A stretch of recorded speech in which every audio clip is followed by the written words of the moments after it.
Hi, my name is Hannah Trisky. I am doing this voiceover for an assignment for Women in America.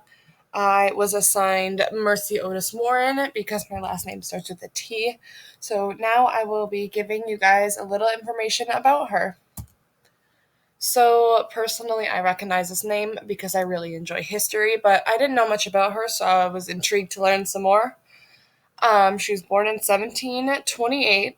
Um, One of my sources would describe her as a staunch advocate of independence from the tyranny of the 18th century English monarch rule.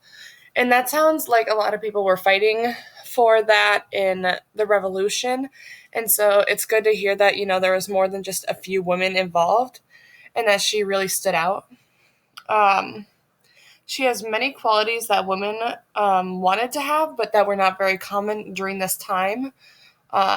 She's not really super well known compared to some of the bigger names like Abigail Adams. However, she is pretty well known for people who go more in depth. She's best known for being a poet and a historian. Um, but even though she has those things, she never really had a formal education, but she was tutored with some of her sibling brothers. But because she was able to have that luxury, she began to develop certain reading and writing skills earlier on. Her father was also very involved in politics, and he actually served in the House of Representatives in 1745. And this means she was able to develop her political beliefs, more fairly early on in her life. Um, and developing these beliefs and going along with her reading and writing helped her become more of an advocate, for American patriotism in this time. Let me go to the next slide. She also had many other high status friends or, connections, that being Abigail and John Adams.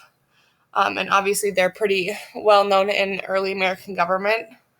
Um, she had these connections that most women didn't have at this time. So, this kind of gave her, an easier route to being able to get her message out, especially with her being educated. It allowed her to expand her knowledge more.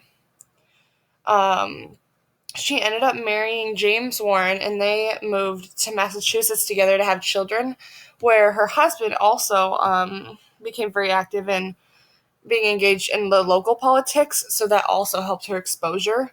And because she had so much exposure to the political agenda, Mercy continued to grow her own opinions.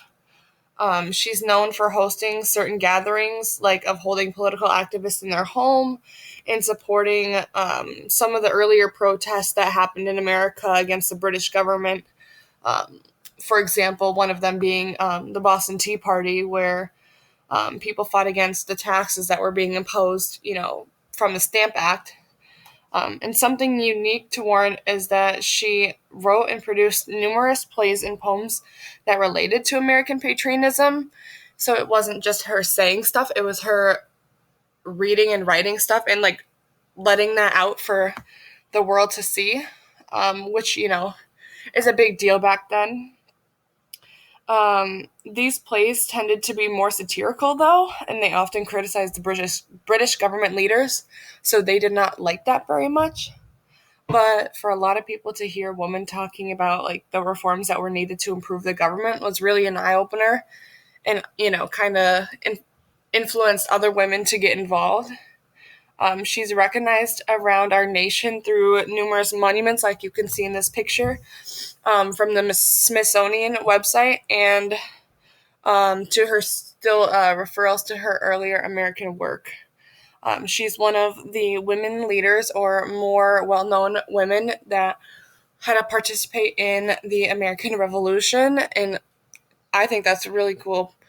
And that is all I got. So, thank you.